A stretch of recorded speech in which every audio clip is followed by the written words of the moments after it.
This is Kamera. Points in the Bible, day number 23, Exodus chapter 16 through chapter 18. So many awesome points in here, people. Guys, so us, children of Israel, complain.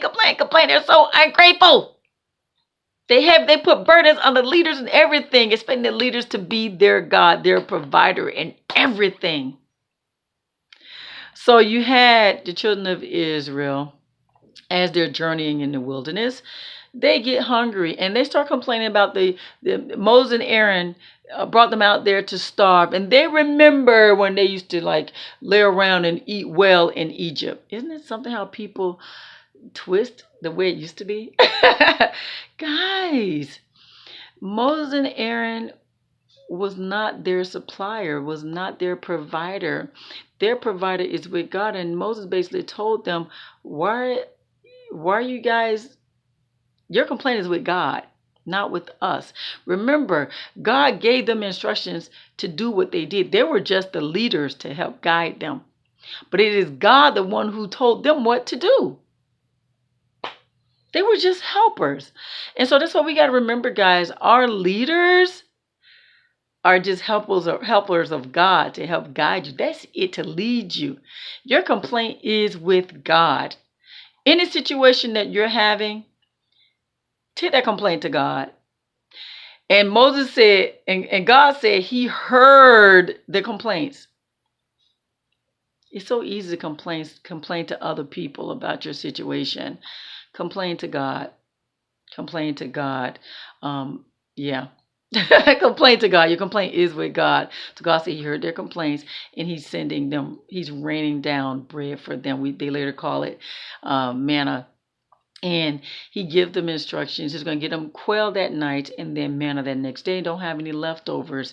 And he wanted to see what was going to happen if the children were going to obey. You had some who kept leftovers. You have people who are just going to do what they want to do regardless. Just follow instructions. There are rules to follow. Come on.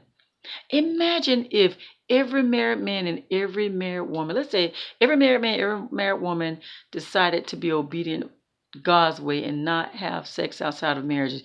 You won't have baby mamas, baby daddies. You won't have sexual transmitted diseases. You won't have a lot of craziness. You won't have any cheating if everybody decided to be obedient to that.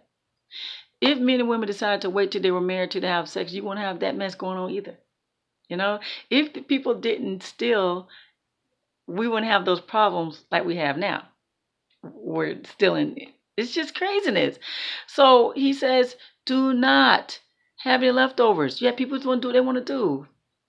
And then he tells them that he was going to go ahead and rain down. Oh, what happened was they got the food turned into maggots and stuff. So, yeah, no leftovers. So then he said he was going to rain down this manna 6 days a week. On that sixth day, you need to collect enough for 2 days, because on that sixth day, you're going to cook also for that seventh day. That seventh day is your rest day, your Sabbath day. You had people going out on the seventh day, looking for manna. But he said there wasn't going to be any. Just trust him. People just going to do what they're going to do. And so that showed they didn't trust him either. And so, But then get this. That food that they cooked on the sixth day, it actually preserved to the seventh day because God said so. So it might be wise of us to listen to what God has to say. Follow his instructions. I'm just saying. So then you had the children of Israel as they journeyed further. They got thirsty. Now they complained to Moses and Aaron again. You guys brought us out here. Now our children and our animals are going to die of thirst. Why are you guys complaining about Moses and Aaron? Your provider is God. Your provider is God. Yeah, you go to church. Yeah, you pay your tithe when you pay it. Yeah, you pay your offering. But those belong to God. I have people saying, I'm not going to pay my tithe there. I'm not going to pay my tithe or my offering over there. It doesn't matter. I was raised to pay my tithe, the church that is feeding me. There was a season, maybe almost about 6 months, where I didn't have a home church. My pastor had retired. And I would just take my tithe to the nearest church where, Alan, if you, my husband, you should just drop this off to some church for me. God has to get this. That's it. He got to get it. That's not your money. That's not your money. That 10% is God's. Yeah. God is your provider. And so we need to understand that God is our provider, not the preacher man. He living so good, I'm not. He served the same God you serve. Trust him like, yeah. He should be, you have people who say, preacher man should be, giving, he should be living as well. He should give all his money to everybody else. I'm like, huh?